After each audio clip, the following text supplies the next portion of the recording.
बात की तह तक जाना है तो देखिए तहकीकात। नमस्कार, मैं हूं ब्रजेश रघुवंशी। जी हां, अपराध कभी अचानक नहीं होता, उसके पीछे छुपी होती है एक कहानी, एक साजिश और कई अनकहे सच। जो दिखाई देता है वो पूरा सच नहीं होता, और जो सच होता है वो अक्सर छुपा दिया जाता है। कौन है गुनहगार, किसने रची साजिश, और क्यों कानून की नजरों से बचता रहा अपराध? आपको हर सवाल का जवाब मिलेगा। हर झूठ के पीछे छुपा सच सामने आएगा। सबूत बोलेंगे, गवाह सामने आएंगे और अपराध की हर परत खुलेगी। क्योंकि यह सिर्फ खबर नहीं, यह है तहकीकात।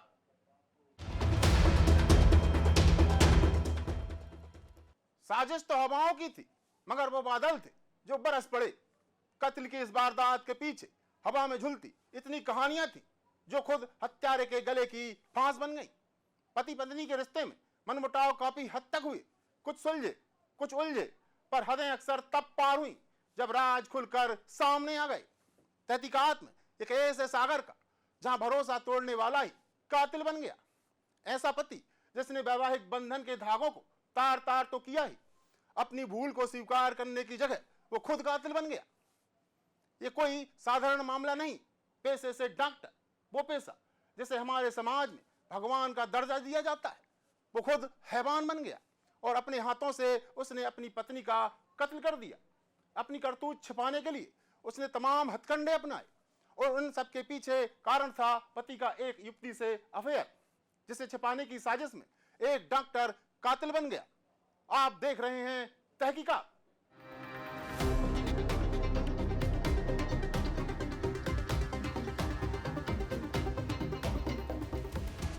20 मार्च की रात 4 बजे के करीब मध्य प्रदेश के सागर जिले में गड़ाकोटा रोड पर चलती कार में आग लगी। एक कार के साथ एक महिला की जिंदा जलकर मौत हो गई। हालांकि उसी कार में सवार महिला का पति और उसके दोनों साथियों ने कार में निकलकर अपनी जान बचा ली। 38 साल की सीमा कुर्मी जो उस कार में जल गई।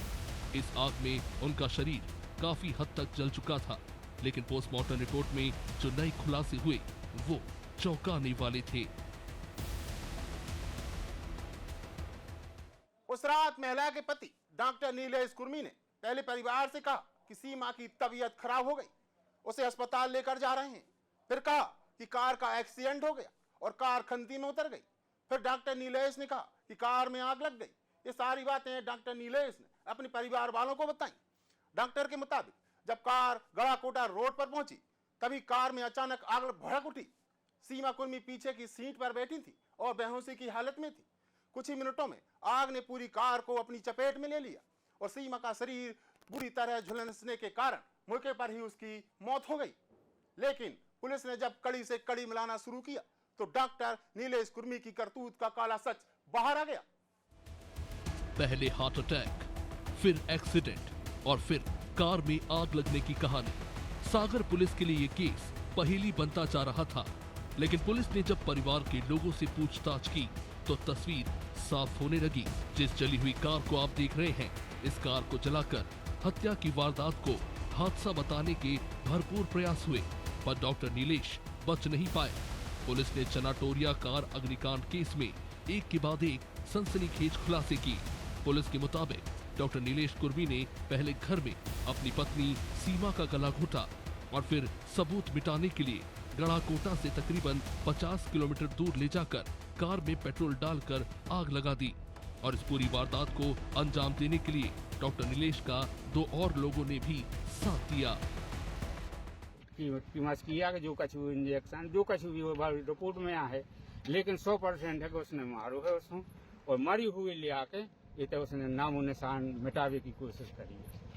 जानबूझ के उसने वो कार्य किया। इसमें जो बताया जा रहा है कि 3 लोग और थे, तो हाँ। उनकी हालत कैसी है? बिल्कुल कोई है कुछ नहीं, उसी के एक लैब वाला है, मैंने कृष्ण कुमार नाम का जी। और एक कौन वो भी ले वाले 2 हती उन्होंने लो आके ले आवे तो उन्होंने कच्छू नहीं और जो मोड़ी के लगा बैठो रहा वो सुरक्षित न करे आओ और जे न करे आए साहब और वो मोड़ी होना भारत रहो उनकी साजिश ही रही है यार। अब ये ने गाड़ी लाई दूसरी तो वहाँ से जो काम करने। इस हत्या के मामले में पुलिस और फॉरेंसिक टीम ने मौका वारदात पर पहुंचकर जांच की तो कुछ अहम सवाल निकलकर सामने आए।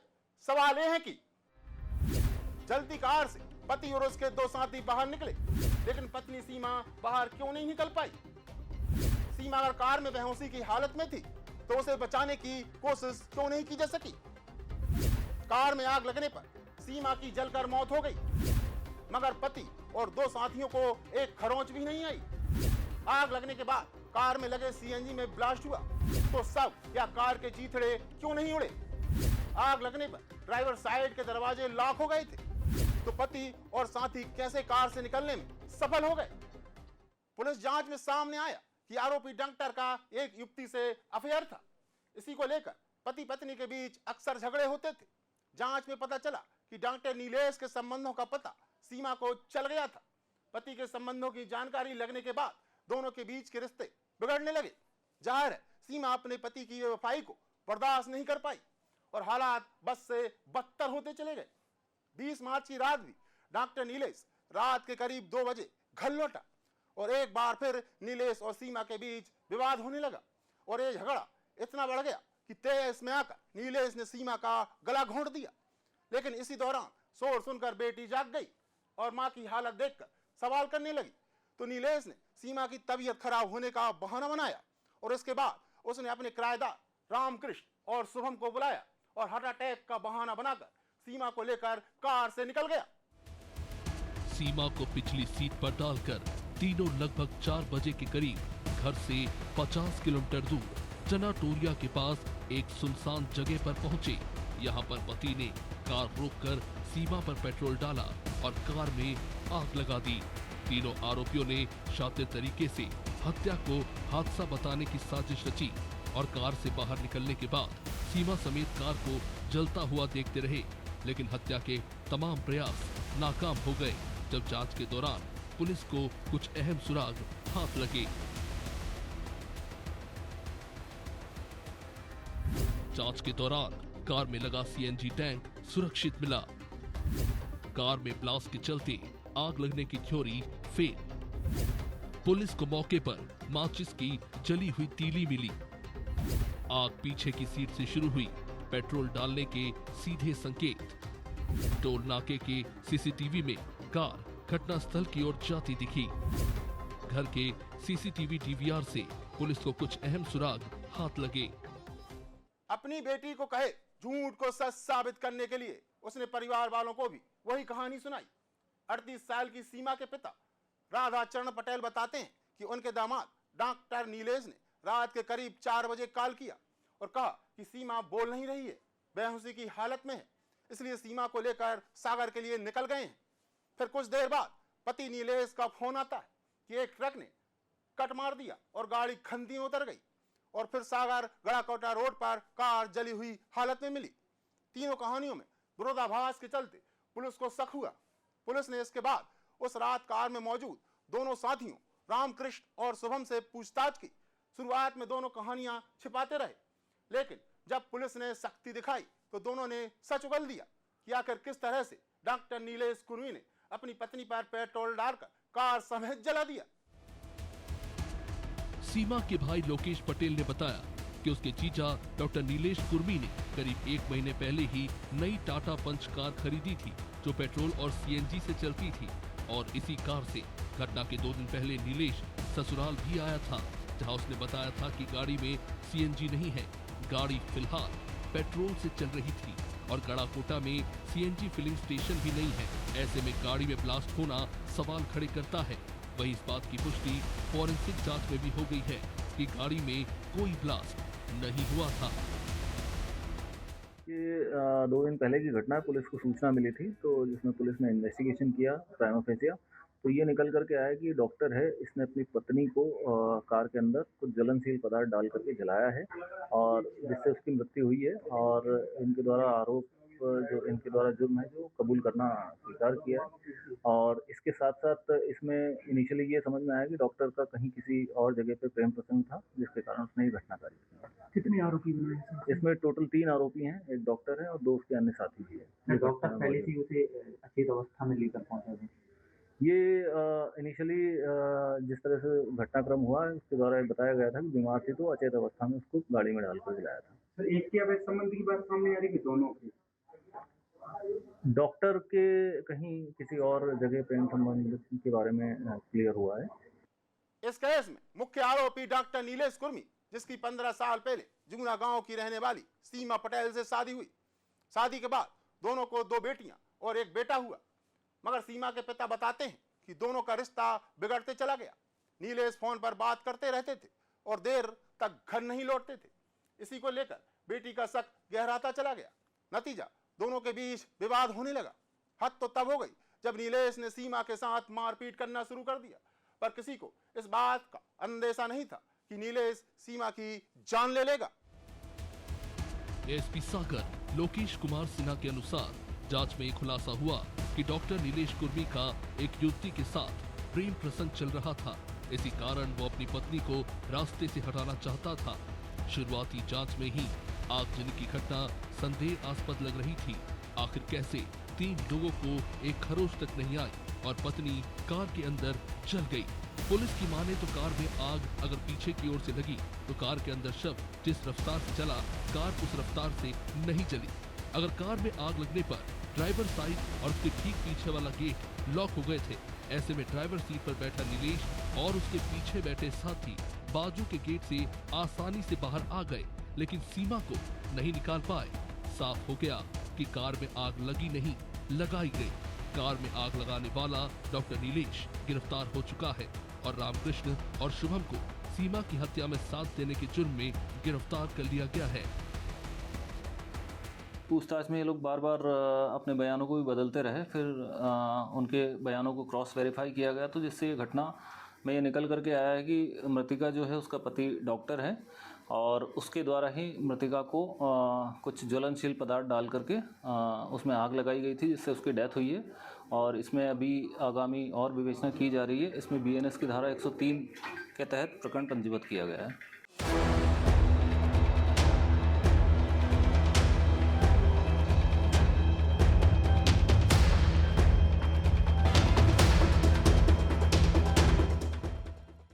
राजधानी भोपाल में अपराधी पुलिस के लिए चुनौती और आम जनता के लिए बड़ा खतरा बनते जा रहे हैं, जिसकी बहानगी देखने को मिली 29 मार्च को, जब एक होटल व्यापारी की बिना किसी बात के एक मामूली सी कहासुनी में हत्या कर दी गई।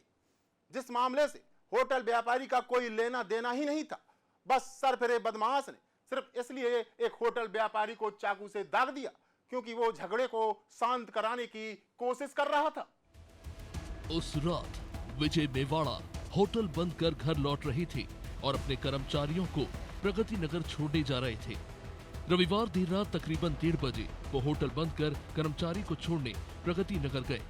वहीं प्रभात पेट्रोल पंप के पास आरोपी आसिफ उर्फ बम अपने साथियों फरमान, कानू और इमरान के साथ बैठा हुआ था, जिनकी विजय मेवाड़ा की होटल कर्मचारी कृष्णा से जान पहचान थी। आसिफ और उसके साथियों ने विजय के कर्मचारी को साथ चलने के लिए कहा, लेकिन कर्मचारी के ना कहने पर झगड़ा शुरू हो गया। सुभाष नगर के रहने वाले 35 साल के विजय मेवाड़ा के भोपाल में 2 चाय के होटल थे। एक होटल कोलार और दूसरा अशोका गार्डन एरिया में था। रात काफी हो चुकी थी, इसलिए वो अपने कर्मचारियों को प्रगति नगर छोड़ने गए थे, जहां पेट्रोल पंप के पास आसिफ बम और उसके साथी विजय के कर्मचारी कृष्णा को साथ में चलने के लिए जोर देने लगे।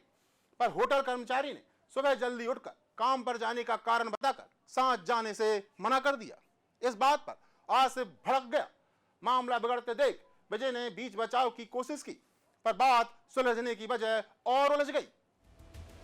आसिफ और कर्मचारियों में विवाद बढ़ता देख विजय ने मामले को संभालने आसिफ को समझाने के लिए आगे बढ़े और आसिफ को बेटा कहकर इशारा करते हुए शांत होने के लिए कहा, लेकिन विजय के बीच में आने पर आसिफ उल्टा भड़क गया और विजय पर ही धावा बोल दिया।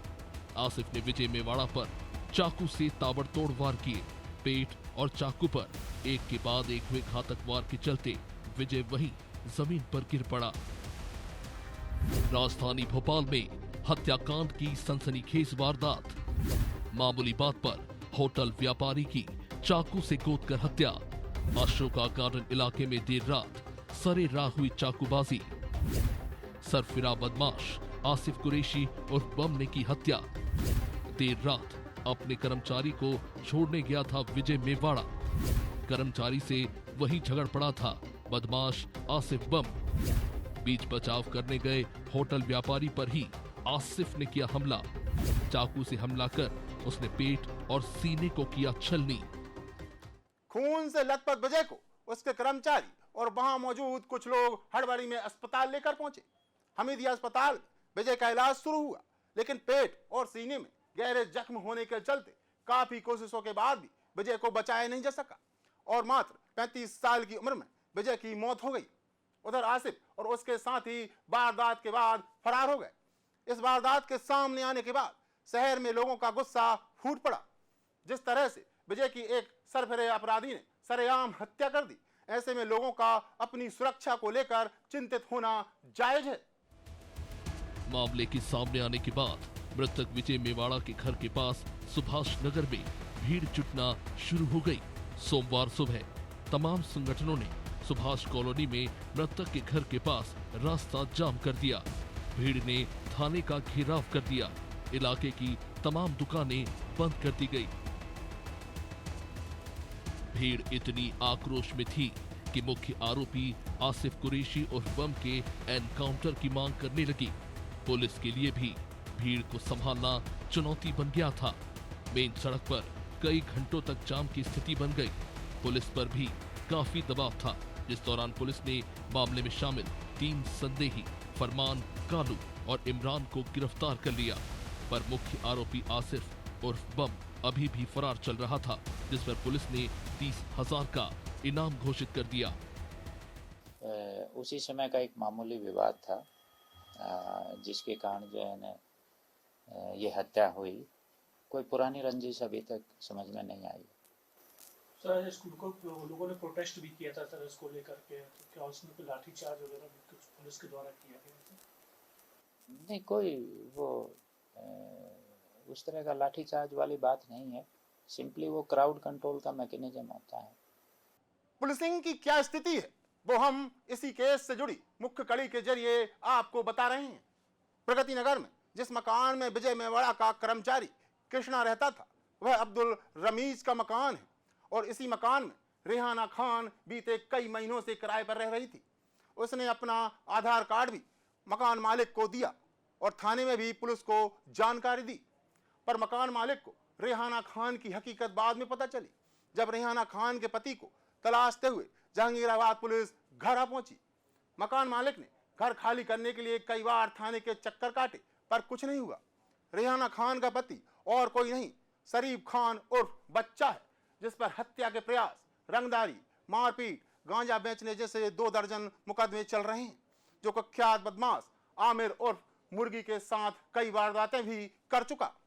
और ये वही शरीफ बच्चा है जिसका भाई है आसिफ बम, जिसने विजय मेवाड़ा का कत्ल कर दिया। पहले पुराना अपराधी है, उसके 9 अपराध तो मिल चुके हैं, बाकी और अपराध भी हम देख रहे हैं। सर, बताया जा रहा है कई इसके वीडियो अपलोड हो चुके हैं सोशल मीडिया पे। ये लगातार हथियारों को लेकर भी बात कर रहा है। या पुराना अपराधी है जुबैर मौलाना, उसके साथ भी संपर्क होने की बात आ रही है। क्या इस एंगल से भी जांच की जा रही है? बिल्कुल, वो सब हमारे इन्वेस्टिगेशन का हिस्सा है। जो भी एविडेंस हमें मिलते जाएंगे, उस तरह की कार्रवाई हम करते जाएंगे। इधर तमाम सामाजिक संगठन विजय मेवाड़ा की हत्या के बाद सड़क पर थे। उधर आसिफ कुरैशी उर्फ बम पुलिस से बचने के लिए मारा फिर रहा था। हत्या को 4 दिन बीत चुके थे। इस बीच पुलिस को सूचना मिली कि बदमाश आसिफ को राती बढ़ के समसपुरा इलाके में सुबह लगभग 11:30 बजे पैदल चलते हुए देखा गया। पुलिस से बचने के लिए दरअसल वो जंगल के अलग अलग ठिकानों में छिप रहा था। आसिफ लंबे समय से आपराधिक वारदातों में शामिल रहा है, इसलिए उसने पुलिस से बचने के लिए अपने कुछ पुराने साथियों की भी मदद ली और जंगल के रास्तों से वो पहले से ही वाकिफ था, जिसके जरिए वो सीहोर निकलने की कोशिश कर रहा था। लेकिन इस बीच 1 अप्रैल को 3 सब इंस्पेक्टर और 3 आरक्षकों की टीम ने इलाके को घेर लिया। खुद को घिरता हुआ देख आसिफ घने जंगलों की ओर भागने लगा, लेकिन ये तरकीब काम नहीं आई, जिसके बाद उसने पुलिस पर ही फायरिंग कर दी। जवाबी कार्रवाई में पुलिस ने शॉर्ट एनकाउंटर में आसिफ को दबोच लिया। आसिफ के पैर में गोली लगी थी, और वो वहीं पर लड़खड़ा कर गिर पड़ा। आसिफ अब न्यायिक हिरासत में है। नहीं, ये लगभग 12 सवा 12 बजे की घटना है, रातीबड़ एरिया की। हमें खबर मिली थी कि वो रातीबड़ एरिया में हो सकता है। जब हमारी टीम गई तो वो वहीं छुपा हुआ था। टीम को देख के उसने पुलिस पे फायर किया। पुलिस टीम ने सेल्फ डिफेंस में फायर किया, जिसमें एक गोली उसके पैर में लगी है। फिर बाद में उसको हमीदिया हॉस्पिटल में भर्ती करवा दिया है हमने। उससे वेपन जब्त हुआ है, स्मॉल आर्म, तो उसका भी पूरा हम चेन को बस्ट करेंगे कि कहाँ से हथियार आया। जितने भी हथियार हमने रिकवर किए हैं यहाँ पे, सभी की पूरी चेन को हम खंगाल रहे हैं। तो आज आपने देखा जुर्म का चेहरा, हमने सच दिखाया है, क्योंकि अपराध चाहे कितना भी ताकतवर क्यों ना हो, सच उससे कहीं ज्यादा खतरनाक होता है। ये कहानी यहीं खत्म नहीं होती, ये लड़ाई अभी जारी है। अगली तहकीकात में एक और मामला, एक और साजिश, एक और सच की तह तक जाएंगे। तो देखते रहिए तहकीकात।